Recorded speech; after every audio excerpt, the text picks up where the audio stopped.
सुप्रजा रामपूर्वा सन्ध्या प्रवर्तते उत्तिष्ठ नरशार्दूला कर्तव्यम् दैवमाह्निकम् कौसल्या सुप्रजा रामपूर्वा सन्ध्या प्रवर्तते उत्तिष्ठ नरशार्दूला कर्तव्यम् दैवमाह्निकम् उत्तिष्ठोत्तिष्ठ गोविन्द उत्तिष्ठ गरुडध्वजा उत्तिष्ठ कमलाकान्ता त्रैलोक्यम् मङ्गलम् कुरु उत्तिष्ठोत्तिष्ठ गोविन्द उत्तिष्ठ गरुडध्वजा उत्तिष्ठ कमलाकान्ता त्रैलोक्यम् मङ्गलम् कुरु मातः समस्त जगताम् मधुकैटभारेः वक्षो विहारिणि मनोहर दिव्यमूर्ते श्रीस्वामिनि स्थितजनप्रियदानशीले श्रीवेङ्कटेशदयिते तव सुप्रभातम् मातः समस्त जगताम् मधुकैटभारेः वक्षो विहारिणि मनोहर दिव्यमूर्ते श्रीस्वामिनि स्थितजनप्रियदानशीले श्रीवेङ्कटेशदयिते तव सुप्रभातम् तव सुप्रभातमरविन्दलोचने भवतु प्रसन्नमुखचन्द्रमण्डले विधिशङ्करेन्द्रवनिताभिरर्चिते वृषशैलनाथदयिते दयानिधे अत्यादिसप्तऋषयः समुपास्य सन्ध्याम् आकाशसिन्धुकमलानि मनोहराणि आदाय पादयुगमर्चयितुम् प्रपन्नाः शेषाद्रिशेखर विभो तव सुप्रभातम्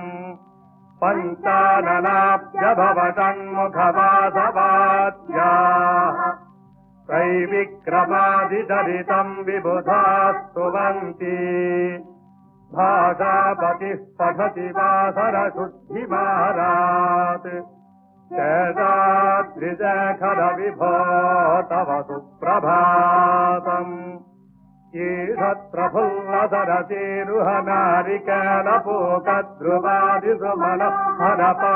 ईषत्प्रफुल्लसरसीरुहनारिकेलपूकध्रुवादिसुमनःहरपालिकानाम् आवाति मन्दमनिलः सह दिव्यगन्धैः शेषाद्रिशेखर विभो तव सुप्रभातम्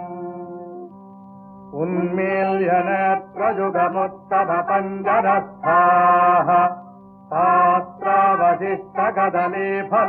पात्रावशिष्टकदलीफलपायसानि भुक्त्वा सलीलमखकेलिशुकाः पठन्ति शेषाद्रिशेखर विभो तव सुप्रभातम् तन्त्री प्रकर्षमधुरस्वनया विपञ्चा गायत्यनन्तचरितम् तव नारदोऽपि भाषा समग्रमसकृत्करताररम्यम् शेषाद्रिशेखर विभो तव सुप्रभातम्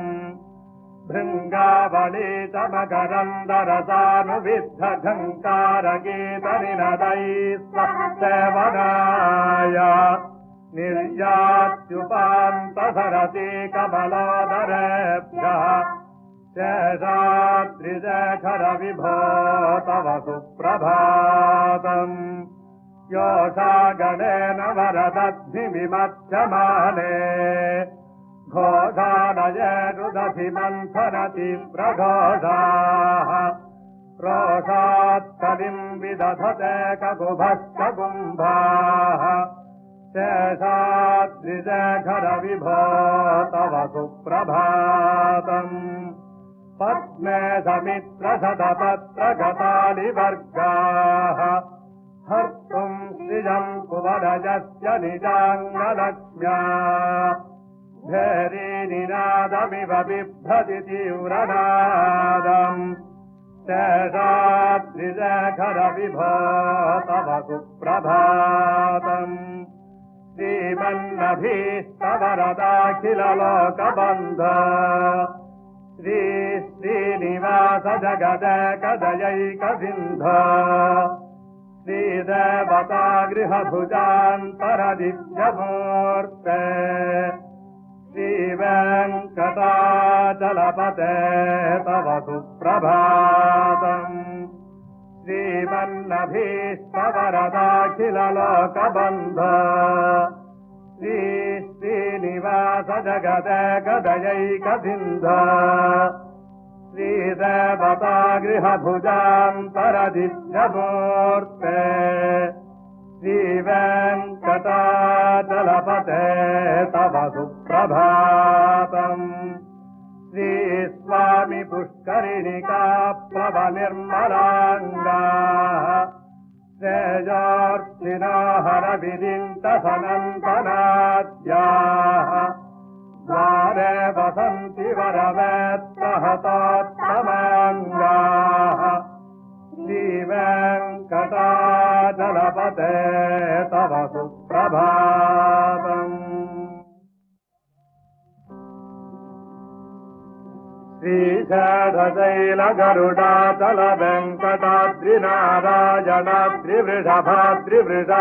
श्रीशैलशैलगरुडाचलवेङ्कटाद्रिनारायणाद्रिवृषभाद्रिवृषाद्रिमुख्याम् आख्याम् त्वदीयवसतेदनिजम् वदन्ति श्रीवेङ्कटाचलपते तव सुप्रभातम् सेवापरा शिवसुरेशकृशानुधर्मरक्षोऽम्बुनाथ पवम धनाधिनाथाः बद्धाञ्जलिप्रविलसन्निजशीर्षदेशाः श्रीवेङ्कटाचलपते तव सुप्रभातम् घाटीषु ते विहगराज मृगाधिराज नागधिराज गजराज हयाधिराजा स्वस्वाधिकारमहिमाधिकमर्भयन्ते श्रीवेङ्कटाचलपते तव सुप्रभातम् सूर्येन्दुभौमबुधवाक्पदिकाव्यसौरिस्पर्धा केतुदिविषत्परिषत्प्रधानाः स्वदासदासचरमावधिदासदासाः श्रीवेङ्कटाचलपते तव सुप्रभातम्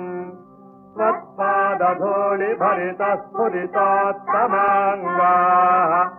सर्गापवर्गनिरपेक्षनिदान्तरङ्गाः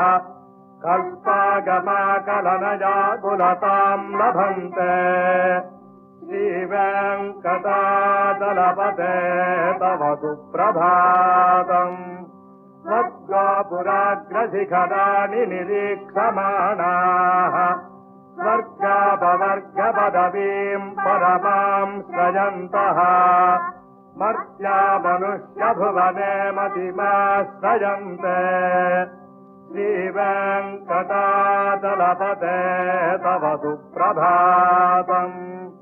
श्रीभूमिनायकदयाधिगुणामृताब्धे देवाधिदेव जगदेक शरण्यमूर्ते श्रीमन्ननन्तगरुडादिभिरर्चिताङ्घ्रे श्रीवेङ्कटाचलपते तव सुप्रभातम् श्रीपद्मनाभपुरुषोत्तमवासुदेव वैकुण्ठमाधव जनार्दन चक्रपाणे श्रीवत्सचिह्नशरणागत पारिजात श्रीवेङ्कटाचलपते तव सुप्रभातम् कन्दर्पदर्पहर सुन्दरदिव्यमूर्ते कान्तापुटाम्बुरुहकुड्मललोलदृष्टे कल्याणनिर्मलगुणाकर दिव्यकीर्ते श्रीवेङ्कटाचलपते तव सुप्रभातम् मीनाकृत कमखकोल नृसिंहवर्णिन् स्वामिन् परश्वतपोधन रामचन्द्रा तेषाम् सदामयदुनन्दन कल्किरूपा श्रीवेङ्कटाचलपते तव सुप्रभातम् एलालवङ्गघनसारसुगन्धितीर्थम् दिव्यम् विजत्सरिति हेमघटेषु पूर्णम् धृत्वाद्य वैदिकशिखामणयः प्रहृष्टाः तिष्ठन्ति वेङ्कटपते तव सुप्रभातम् भास्वानुदेति विकटानि सरोरुहाणि सम्पूरयन्ति निनदैः ककुभविहङ्गाः श्रीवैष्णवाः सततमर्थितमङ्गलास्ते धामाश्रयन्ति तव वेङ्कटसुप्रभातम् ब्रह्मादयः सुरवराः समहर्षयस्ते सन्तः सनन्दरमुखास्तव योगिवर्याः धामान्तिके तव हि मङ्गलवस्तुहस्ताः श्रीवेङ्कटाचलपते तव सुप्रभातम् लक्ष्मीनिवासनिरवद्य गुणैकसिन्धो संसारसागरसमुत्तरणैकसेतो वेदान्तवेद्यनिजवैभवभक्तभोग्य श्रीवेङ्कटाचलपते तव सुप्रभातम् लक्ष्मीनिवासनिरवद्य गुणैकसिन्धो संसारसागरसमुत्तरणैकसेतो वेदान्तवेद्यनिजवैभवभक्तभोग्य श्रीवेङ्कटाचलपते तव सुप्रभातम् इत्थम् वृषाचलपतेरिह सुप्रभातम् ये मानवाः प्रतिदिनम् पठितुम् प्रवृत्ताः तेषाम् प्रभातसमये स्मृतिरङ्गभाजाम् प्रज्ञाम् परार्थसुलभाम् परमाम् प्रसूते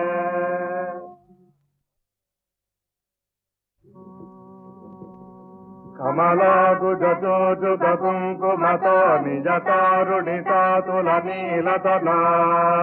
कमलायतलोचनलोचपते विजयी भव वेङ्कटशैलपते कमलाकुजचोजुकुङ्कुमतो निजतारुणितातुलनीलतना कमलायतलोचनलोचपते विजयी भव वेङ्कटशैलपते सकधुर्मुखषण्मुख पञ्चमुख प्रमुखाखिल दैवतमौलिमने शरणागतवत्सलसारनिधे परिपालय माम् मृडशैलपते अतिवेलतया तव दुर्विरहैरनुवेलकृतैः भरितम् त्वरितम् मृडशैलपते परया कृपया परिपाहि हरे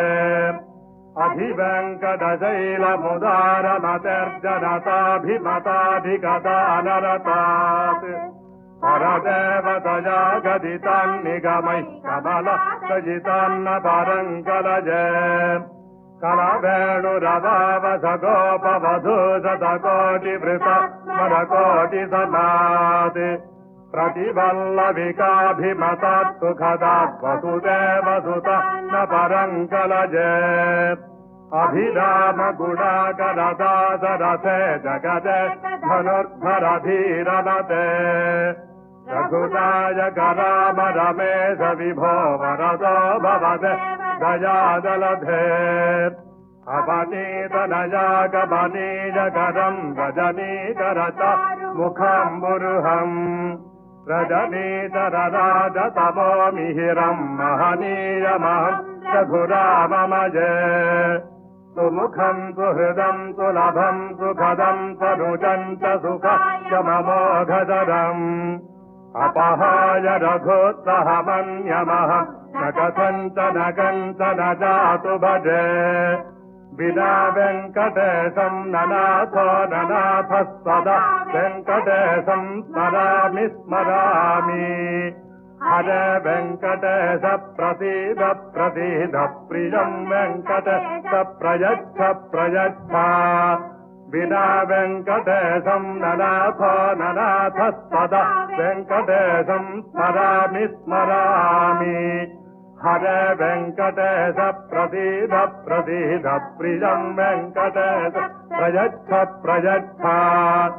अहं दूरतस्ते पदाम्भोजयुग्म प्रणामे तयागत्य सेवां करोमि सकृत्सेवया नित्यसेवा फलं त्वं प्रयच्छ प्रयच्छ प्रभो वेङ्कटेश अज्ञानिना मया दोषानशेष विहितान् हरे क्षमस्वत्वं षडशैलशिखामणे अज्ञानिना मया दोषानशेष विहितान् हरे क्षमस्वत्वं षडशैलशिखामणे ईशानां जगतोऽस्य वेङ्कटपतेर्विष्णोः परां प्रेयसीम् तद्वक्षस्थलनित्यवासरसिकां तच्छान्तिसंवर्धिनीम् पद्मालङ्कृतपाणिपल्लवयुगां पद्मासनस्थां श्रियम् वात्सल्यादिगुणोज्ज्वलां भगवतीं वन्दे जगन्मातरम् ईशानां जगतोऽस्य वेङ्कटपतेर्विष्णोः परां प्रेयसीम् तद्वक्षस्थलनित्यवासरसिकां तच्छान्तिसंवर्धिनीम् पद्मालङ्कृतपाणिपल्लवयुगां पद्मासनस्थां श्रियम् वात्सल्यादिगुणोज्ज्वलां भगवतीं वन्दे जगन्मातरम् श्रीमन्कृपाजलनिधे कृतसर्वज्ञजत्तनतवत्तलसत्तलसत्केशिन् स्वामिन् सुशीलकुलभाश्रितपारिजात श्रीवेङ्कटेशशरणं प्रपद्ये श्रीमन्कृपाजलनिधे कृतसर्वलोकसर्वज्ञजत्तनतवत्तलसत्केशिन् स्वामिन् सुशीलकुलभाश्रितपारिजात श्रीवेङ्कटेशशरणं प्रपद्ये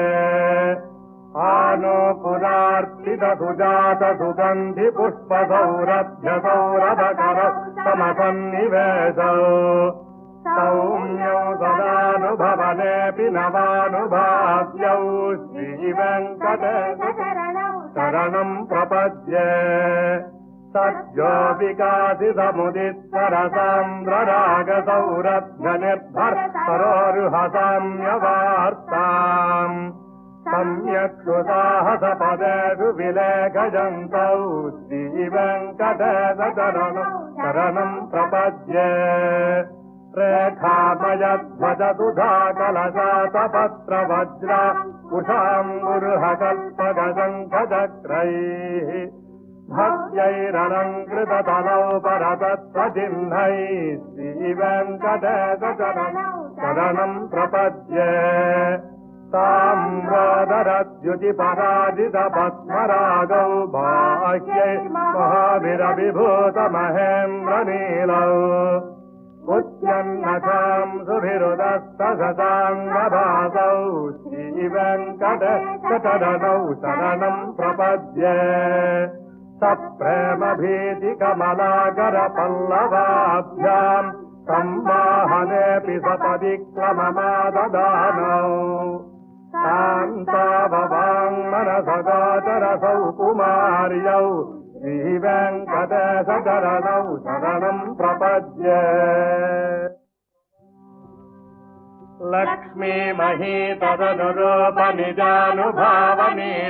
लक्ष्मीमहीतदनुरूपनिजानुभावनीलादिदिव्यमहिषि करपल्लवानाम्